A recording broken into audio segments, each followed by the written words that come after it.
What's up, visionary? I am Clee Davis, your vision actualization mentor. And if this is your first time listening to the podcast, this show was designed to help you break down any barriers keeping you from building the vision you have for your life. And today, we are dissecting an action we all do every single day, and that is self-talk. Yeah, talking to yourself. It's more important than you think. Let's go.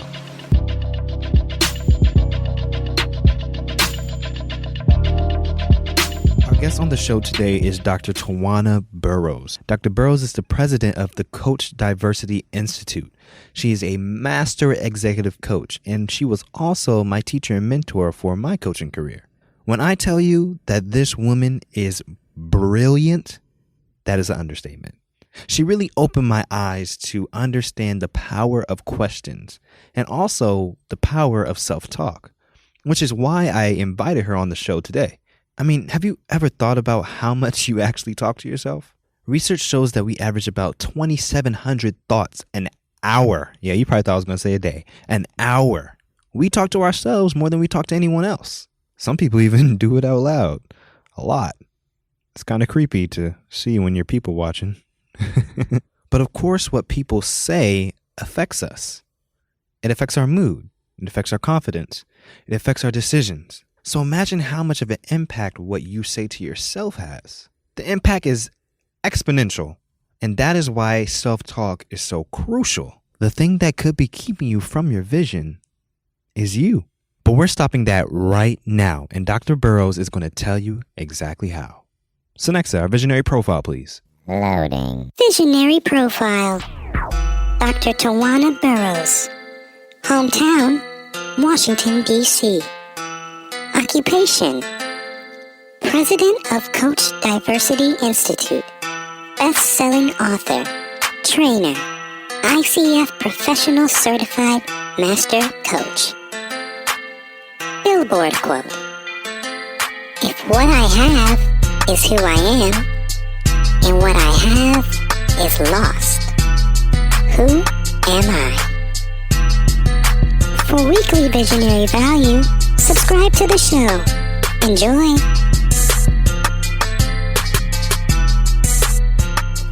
The first thing I want to ask kind of is a justification of, is this a legitimate thing? Is it possible for us to get in our own ways? Like, what does that really look like? And can you put it into words where it sounds kind of cliche the way I'm saying it now, but what does it really look like when you're getting in your own way as far as mentally or any other way? Yeah. So first of all, thank you for having me. I think it's awesome and you're doing great work and I'm so proud of you. So let me tell you, this is common, especially when we don't consider what does it mean to have things that get in your way that you control and that you don't control. Okay.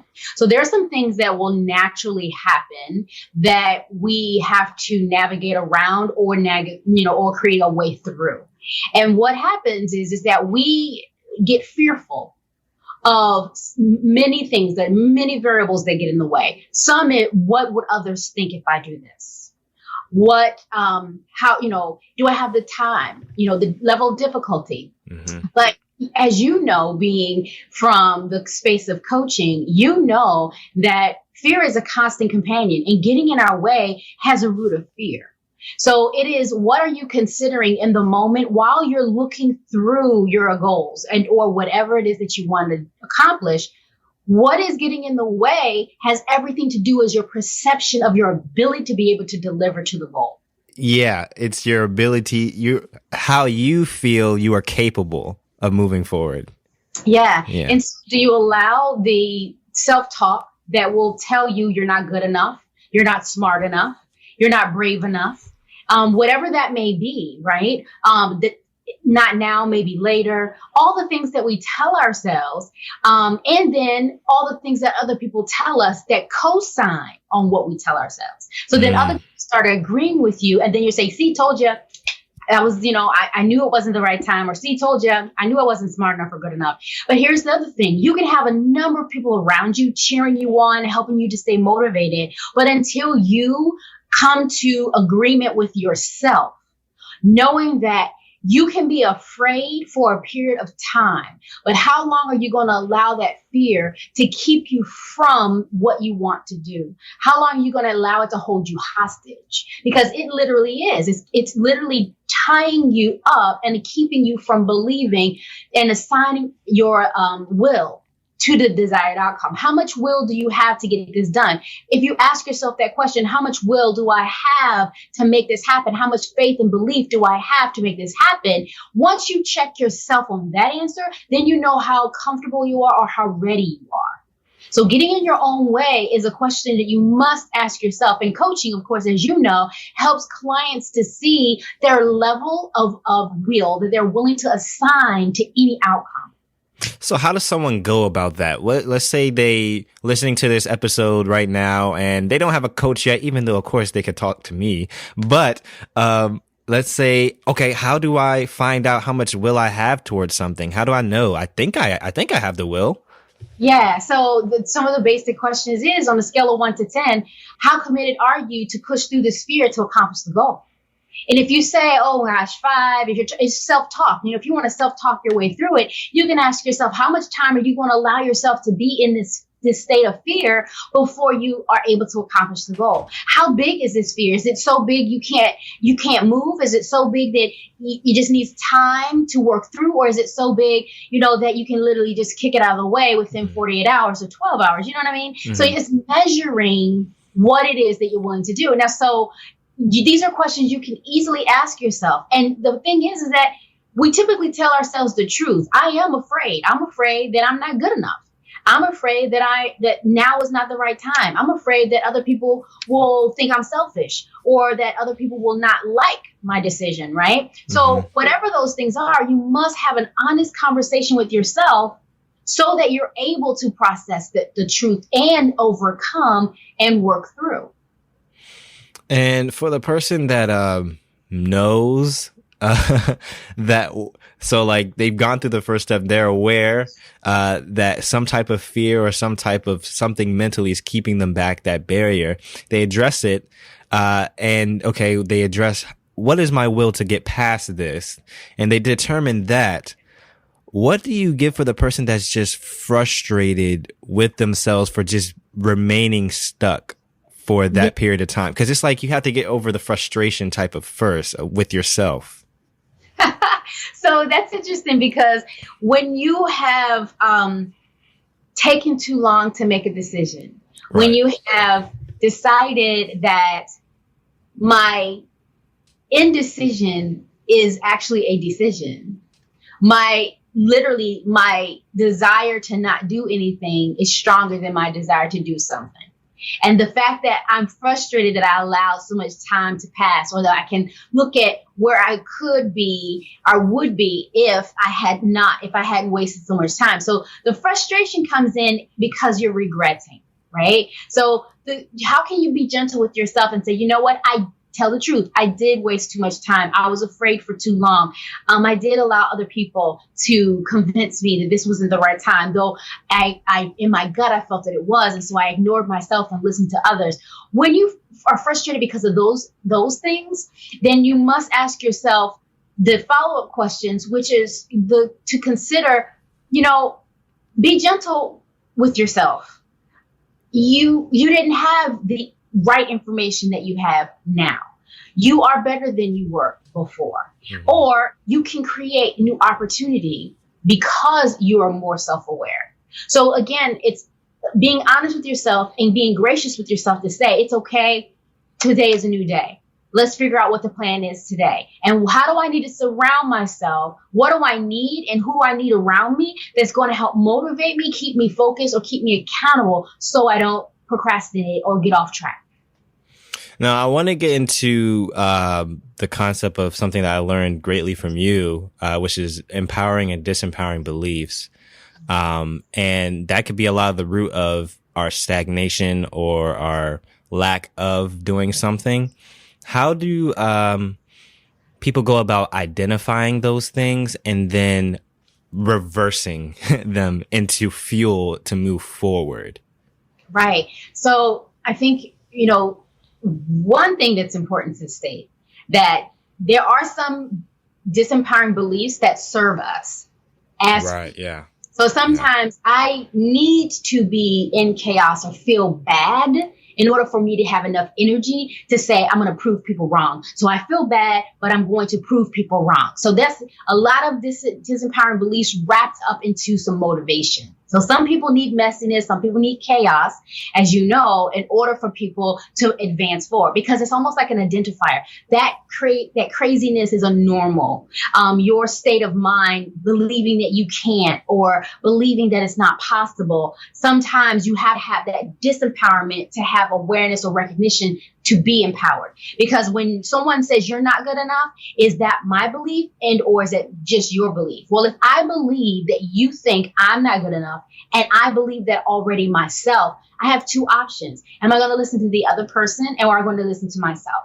And how am I willing to push through it? So it's important that empowering belief is letting you know you are good enough, that you can do it, that the situation and circumstance may look a little chaotic or bad or is frustrating. However, there is another opportunity here that you can go around it or you can go through it, right? Some people say go over it. It doesn't matter. Go under it. But the point is that you're not going to allow it to get in your way. So how do you flip it? You first having that self-awareness. Some people don't realize sometimes they are disempowering themselves. Some people believe sometimes it's just chit chat. You're like, oh, well, I've been told that haven't been good enough and I've believed it my whole life. Well, all of a sudden, then someone reaffirms you or supports you in a way that you've never been supported before. And then you realize, wait a minute, I am talented. I am gifted. Therefore, I can, right? But that's self-awareness. So the way to turn it is to become more self-aware. Know who you are, know how you speak to yourself, know how you support yourself, know who is in your circles of influence that contribute to the way you think about yourself so that you can change those things if you desire to. Do you think a lot of those beliefs about ourselves come from, well, I'm assuming that they come from past experiences, because sometimes I hear some people and they literally mean nothing by it. It's not like they are talking down to themselves, but it's so innocent and it's so natural.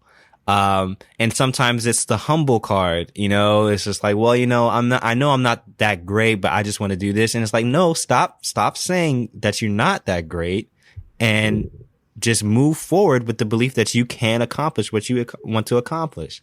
Right. But I feel, I don't know sometimes where that, it's almost like a qualifying belief. Like if I fail, I'm going to just justify it by putting this negativity out there a little bit.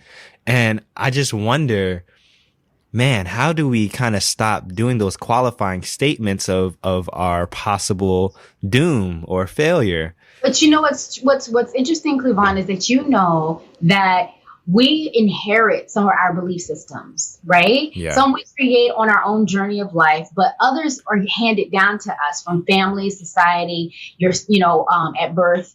We kind of grow into a disempowering belief because we're told things and then we believe those things. So you may not be responsible for what you say to yourself or what you heard because it was always told to you. And so a disempowering belief or some type of negative self-talk or limiting self-talk will sometimes say, to people, let's say in a community of people who've never made more than middle class or above as far as economic levels, right? So let's say they've always been, at or below poverty level. They don't have a visual. They've never seen anything in their family. No one ever has aspired beyond that current state. And if you don't have that level of influence or visual or anything that's motivating you, someone will tell you at birth, you'll never have the opportunity. You're not going to have this because the systems don't allow, the system this, the system that. So we create this conversation and this narrative that tells us who we are versus challenging the system or challenging the narrative. Right. So we are birthed into an empowering or disempowering belief or we create it and we reinforce it based on experience. And I'm just trying to think of that narrative is so ingrained into who we are as an individual that, and like most of the time you don't even realize that you're in it. I'm trying to figure out how how you know what's beyond, I guess, I don't know. Is it exposure? Is it? Well, it starts with the question that sounds similar to this. How true is that what you're saying to yourself? How true is it? And where did that come from? Who told you that? Where did that thought come from? Where did it originate? And how true is it? Because I can think of other people in society or other people in your family who have. So what is it that they said that's different from you? Or what did they experience that's different from you? So it's beginning to process bit by bit, piece by piece, what we tell ourselves. Because you can ask yourself a number of questions, or you can get, people who are qualified to help coach you through things. Like, as you know, Cleavon, when you work with your clients, it's important that you first break out those details. Like, let's reassign a new thought process when it comes to that limiting, those limited thoughts, right? It's like if they said you can't do something, give me evidence that you can. Give me evidence that you can. Because so far, the only thing you provided is just words that said you aren't good enough. And I need to know, based on everything I know about you, that I believe that's not true. But do you believe that's not true? Yeah. And if you can provide evidence that it is true, that you're not good enough, then I'll stop asking questions, or I'll leave you alone. So tell me why you're not good enough. And maybe we could do that to ourselves too. Wow. Like, why do I think I'm not good enough? What evidence do I have to prove this assumption I'm making of myself? Right. Yeah. Is there some, truthfully, without evidence, you can question that thought pattern. You can. Yeah. And you get into a nice conversation with yourself, or you get a conversation with some friends, and then you go back and forth and realize that, wait, I'm telling myself this for no reason, because of fear. I'm afraid. That's why I say that. I'm afraid that what I really want may not happen. So that means you're not going to try. You're not even going to give it a whack. You know what I mean? It's like, try it at least once. If you don't get it right, doesn't mean you quit. There are too many people that have testimonies and biographies that we read who had those same thoughts at one point in time in their life, and in some ways received some type of awareness, and then they're shifted their paradigm because of that. So there are too many people who have proven that not being good enough or not being something sometimes can be dispelled. That myth can be dispelled. Yeah, that actually just recently happened to me. It was this week. I was being coached, which is always great. And I was saying these things, and the person was like, well, is that like a fact? Like, cause I was spitting out metrics, and people are listening. I'm putting up quotations in the air. And they were like, is that like true, factual based, or is that an assumption? And I was like, well, I'm assuming that those would be the metrics. And they were like, well, do you have any proof that would act? I was like, no, it's kind of just how I feel. And then, as I kept going through it, I was like, yeah, I'm actually making this all up in my head. Like, these are not supported numbers. They are not statistically proven, blah, blah, blah. And I realized, wow, I really just need to make the decision for myself and stop making these assumptions of what might possibly happen. Because it's not proven. It's not, right. I don't have evidence. You don't have evidence, and you put yourself in a situation where the more you talk it through, the more you help yourself, right? Yeah. But at the same time, the goodness that comes out of what you just said is that you realize that I am comfortable telling myself that reality is possible. I'm comfortable with that because it keeps me from doing anything. It keeps me from walking into fear or being courageous or taking a risk. So sometimes we tell ourselves these things to avoid discomfort because you don't want to try. So when a coach approach like you just went through says, well, is that a fact or is it an assumption? You say, actually, it's an assumption because there's nothing that shows me that it's not possible, right? So are you willing now that you know that it's not a fact? Are you willing now to go at it just to see what happens? And that's where I was saying, how much will do you have within yourself? How much faith and belief do you have within yourself? How much trust do you have within yourself to just go for it and see what happens? Yeah, it comes right back down to the will. So now that you disproved all that stuff, now it's back to how bad do you want it, right? Yeah. Exactly. Yeah, and I want to kind of get into, so I asked these questions to some of my audience, whether it was on Instagram or LinkedIn. And I kind of want to present these questions to you to see what's your thoughts. I have my thoughts on it, but I want to see what your thoughts are. And some of these are pretty common ones I've heard before. But one that really stuck out to me from Lincoln, and I asked if I could use his name. He said, overthinking is the way I get in the way of my own success. Processing things too much when it shouldn't really be that big of a deal. What are your thoughts or tools you use to kind of combat overthinking? Yeah, so that's counting the costs. You're playing all the scenarios out. So if this happens, then that'll happen. That's an outcome. So you're advancing or you're multiplying all the outcomes. So overthinking is making all the assumptions for every possibility. And the more you do that, the more fear you create.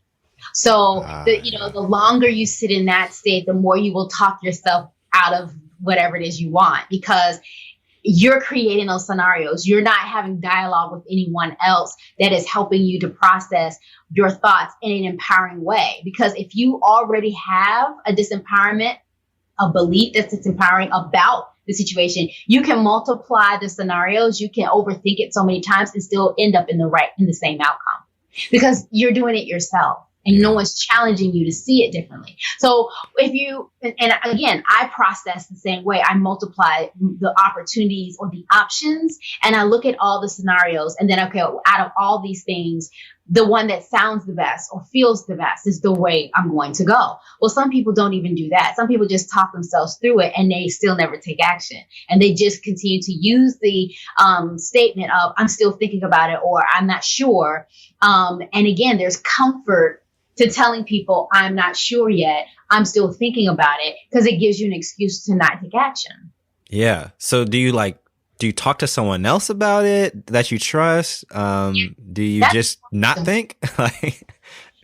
That's one, you always should think. Y'all should always do it. And you should speak to someone outside of yourself, because if it's your habit to constantly process and not take action, then you need someone to break that habit. Because once you get out of that habit or that routine of doing it and doing nothing, having someone that you trust to share thoughts with you will get you out of that routine. And so you will then begin to say, I processed differently the last time. What did I do successfully before that I can do again this time, right? Because you can have evidence that, I'm over processing this, but I've done this before in the past, or I'm overthinking this, but I literally know the right answer. And the other thing is, ask yourself, even if it doesn't work, what's the worst thing that can happen? What's the best thing that can happen? And what's something in the middle? Yeah, that worst case, mid case, best case scenario type thing, right? That's right. Yeah, okay, that's great. Another one that popped up more than once was self-doubt. And you kind of touched on that a little bit already when we were talking about the imposing fear that kind of is limiting you. But they were linking the self-doubt to making excuses and lack of motivation. Is there a correlation between those two things, with the self-doubt and then making excuses and the lack of motivation? How would you join the two in solving it? Yeah. So it was making excuses, right? Right. Yeah. So again, when you're making excuses, what you're doing is finding comfort in your indecision. Right. So you're just finding a way to help you be comfortable with the decision you decided with. And most often it's doing nothing, because doing nothing is a comfortable normal that you're familiar with. Doing something outside of that will cause you to potentially experience something that could bring you pain. It could cause you to experience something that can bring you joy. And sometimes people aren't willing to take the risk to explore something for a potential happy future, because they're so used to the crazy chaos and the poor normal. The fear of the unknown is better than the state of the known. Yeah. And I think some of those disempowering beliefs that we said, those assumptions that we make about what our possible success rate could be or how capable we are, it makes it easier to lay an indecision. It makes it more comfortable to just stay where I am. At least, I won't fail, or at least I won't have to face that fear. Yeah, I didn't Yeah. lose money. I didn't lose money yet. I still have the same amount of money in my pocket. But then there's regret sometimes. It's like I Right. didn't do it, then I regret that I didn't because everybody else is winning and I'm not. So there's so Ah, many yeah. scenarios that we put ourselves in. And again, it all comes down to your fear. How long are you going to allow yourself to stay in this state of indecision? So, and keeping yourself from a future, a possibility. Some people would prefer not to stretch. People like comfort. People like their normal, what they're familiar with. And you can't, you can tell people that, but why not try? But that's when you want to ask, what's the worst thing that can happen? What's the best thing that can happen? And if you can land in the middle, what would that look like? And there's one last one that I think is really interesting for you being a master coach. And this came from Erin. She said, being afraid of reaching out to those who could help me. And you being a coach and me being a coach, like having that, I see that a lot. Like people are afraid to reach out. Maybe they don't want to be judged. I don't know what it is. But that's something hard to do. Yeah. Yeah, but that's just it. So I have a community of mentees. And I tell the mentees this all the time. Hey, hit me up. Let me know how I can help be supportive of anything that you have that you got going on. And here's the thing.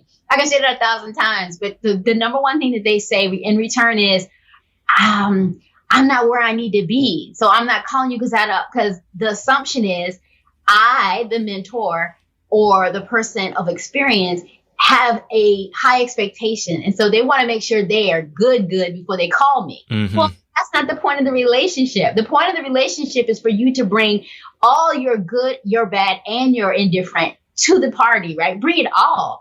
And I, without judgment, help you filter through all those things, right? So the not reaching out and not connecting with people that you know that can help you, what do you have to lose? What do you have to lose?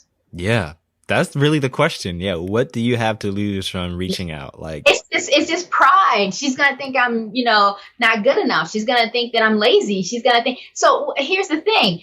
I know I'm not gonna think that. The point is, can you get that stuff out of your head and get out of your way so you can get what you need? Mm-hmm. I mean, if I'm holding on the other side of a door, I'm holding a bag of money, and you don't know I'm holding a bag of money. You may not knock on the door, but if I told you there was a bag of money, you'd knock. Mm-hmm. So it's the unknowns. Like if I'm scared, why would I? I don't know what's on the other side of the door. I'm scared. I'm not gonna knock on that door. Something might, be on the other side that I don't want to meet. Well, that's true. But the point is that you have to be willing to take the risk sometimes. I count the cost and all the other things that come with it. But I think sometimes the idea that we'll be judged or the idea that we're not good enough and all this other stuff, it will always be the thing that get in the way. And so I would submit for that listener to consider that they have nothing to lose by asking for support. Because most often people who have successfully completed things, they don't have judgments about your aspirations. They really don't, because they've been there, done that. Mm-hmm. And they have so much to show for it that it's to your benefit that you just go, hey, why not? Why not?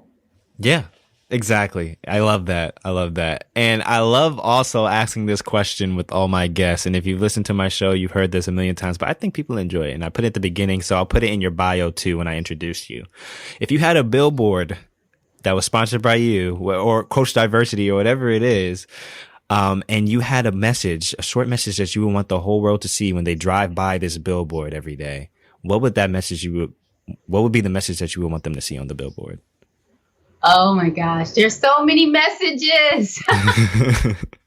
Wow. My first default thought was to literally just put one word as a statement that represents who I am, and that's one of my highest values, and that's integrity. So if I had just one billboard, I'd probably just have integrity, because I believe that in my space, the value of integrity speaks volumes to how loyal you are, how committed you are to doing things with quality and excellence and being supportive, to have community, to always be in truth, to know my truth and to help you support you in your truth without judgment. That's what my billboard would say. If I could only have that one. And then can I answer the second one? Yeah. Okay, because that's a great question. I would then probably create a second one that kind of says something that's thought provoking, that still kind of lands or leads to who I am, and that is wait, that's a good question. Don't ask me questions like that, because I'm thinking about people in the moment. But it's if what I have, if who I am is what I have, and what I have is lost, who am I? Oh, wait, whoa. You just threw that on me really quick. Wait, say that one more time. If what I have is who I am, and what I have is lost, who am I? Oh, wow. Yeah. And okay, so I'm going to try to decipher this on the spot. I'm assuming that has something to do with not wrapping yourself up in what something is, but rather be satisfied with who you already are inside. That's right. It's your truth. It's who are you when nothing else exists? Like character, right? Character is going to show up when nothing else is around. True character, right? So who you truly are should outshine, outlive, and exist in the absence of anything that you have.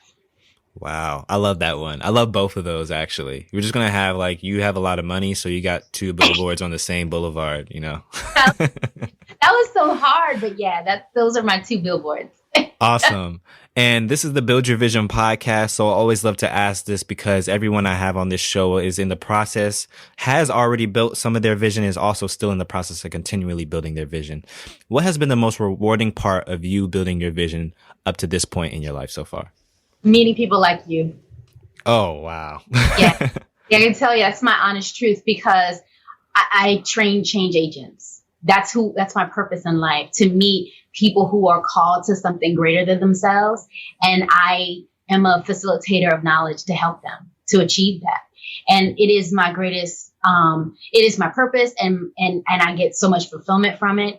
And literally, there was nothing else I could do. If I couldn't teach change agents in the world, I'd probably just be miserable. So I see my children as change agents, so I'm a teacher for them. Mm-hmm. But I also see wonderful people that I meet through the work that I do that I believe are called to me, and I'm called to them. So mutually and divinely, we connect. And how I'm able to help you, for me to pour into you, and the return is you literally executing on your calling. And that's the most important thing to me. That's amazing. And you are incredible at that, and just igniting change agents. Like anybody that's listening to the show, I'm going to put your contact information in the show notes, how people get in contact with you, check you out on your website, on CoachDiversity, whatever it is. But man, you got to check out Dr. Towanna Burrous. She is amazing. And if you want to be a change agent in your community, in the world, look her up. She is awesome. Thank you so much for coming on to the show. I feel like you're going to change. I know for sure that you're going to change lots of people's tomorrow once they hear this episode. And I can't wait to get the feedback from all the knowledge that you just dropped. Awesome. Thank you so much for the invite. And to all your listeners, I want you guys to be well. You can have the biggest support group around you that encourages you and feeds you positivity. But if you cannot control and regulate how you speak to yourself, you will eternally be held back. I hope you understand what Dr. Burrous was talking about. Be aware of your self-talk and measure your willpower towards your goal. Maybe you don't want it as bad as you think, and that's okay. I know that's happened to me a couple times. I had a couple of careers that I thought I was going to go big in, and then I realized it's not as important to me as I thought it was. Remember, you always have time to forgive yourself. Forgiving yourself is crucial. And as you move forward, identify whether your self-talk is fuel, because sometimes those disempowering beliefs can be fuel for you in your drive. Or is it a fence holding you back? Lastly, ask yourself if your self-talk is factual or an assumption. Do you have hard evidence? The best way to work through negative or uncertain self-talk is by having a conversation with a trustworthy and knowledgeable person. That could be a good friend, a colleague, or a coach like myself. And I'm not just saying this, like it really does work. Like I said in the show, I had an aha moment when I discussed my thoughts with my coach. My coach asked me the right questions and I answered my own problem. But all I needed was a nudge in the right direction. If you're not sold on the whole coaching thing, I get it. But I'm available in a quick 15-minute call for free as well. I love hearing your visions. I love helping you with your ideas. The link to call is in the show notes if you're interested. All right, guys, I hope you enjoyed this episode. If you did, leave it a rating and review in iTunes, but I will talk to you next week. Until then, as always, keep building your vision every single day.